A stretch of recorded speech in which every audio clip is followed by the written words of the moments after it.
Okay, I'm going to show you how to tape for patellofemoral joint dysfunction. So for a lot of you out there working with athletes with knee pain, one of the most common dysfunctions you'll see is the patellofemoral joint syndrome, which is essentially a patella tracking issue. Now, it comes in all different shapes and sizes. A lot of the time, I suppose, the bread and butter scenario with this condition is the fact that the patella itself obviously gets dragged into that lateral position, and unfortunately we get that retropatellar pain, which is underneath the kneecap because of the condylar surfaces grinding together, which is not ideal.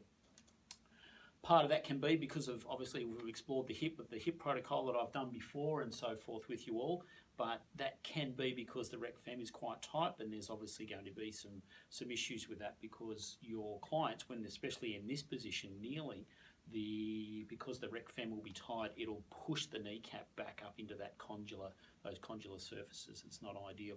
So this taping technique is quite simple. It's just a matter of lifting and then obviously correcting where that patella will sit. So we're going to need 2 pieces of tape. Okay, obviously we're using rock tape today. First, we just need a really small piece here. Obviously we'll round the edges off here, and that's going to sit directly underneath the knee itself. Then we're going to have a thicker piece here, okay, the 10 centimetre here, and obviously the idea is that we put a split right down the middle, so probably only about 1 inch from the end of it, okay. So the idea with this is that we'll peel, okay, around the knee itself. Okay, so we'll place the first strip. So remember, we're going to tear from the middle, peel back the edges, okay, like so. And then you're going to hold the ends. Now, this is going to be on about 80% of the stretch. So if that's 100, we're breaking that back about 20%, so that should be about 80. I'm going to place that directly underneath the patella itself. Okay, so like so. Okay, give it a bit of a rub to adhere. Adhere, blend off the edges. Okay, so that's our decompression.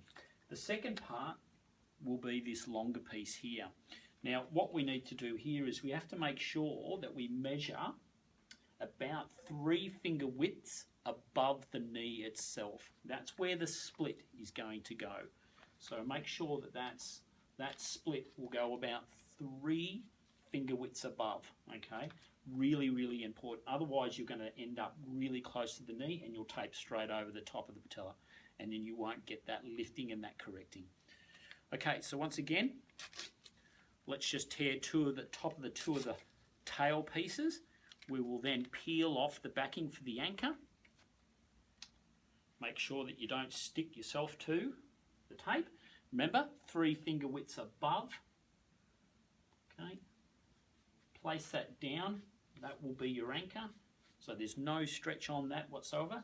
So now you're free to apply the tails. Now, the 2 tails, flick them up. Let's do the medial first. Now this medial one is to go on about 40% of stretch. So if that's 100, that'll be about 40, and it's just going to wrap around the knee itself. Okay, so around the patella and across like so. The next one is going to be on 60% because obviously we're wanting to bring the kneecap back in. So that's 100, that'll be about 60 there. So what you should see, if you've done it correctly, is that one side should be slightly longer than the other because you've got more tension on the tape. Okay, so simply that's what you're looking for here.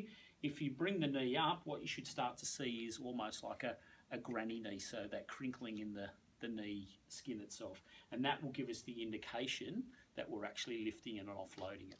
So that's patellofemoral joint.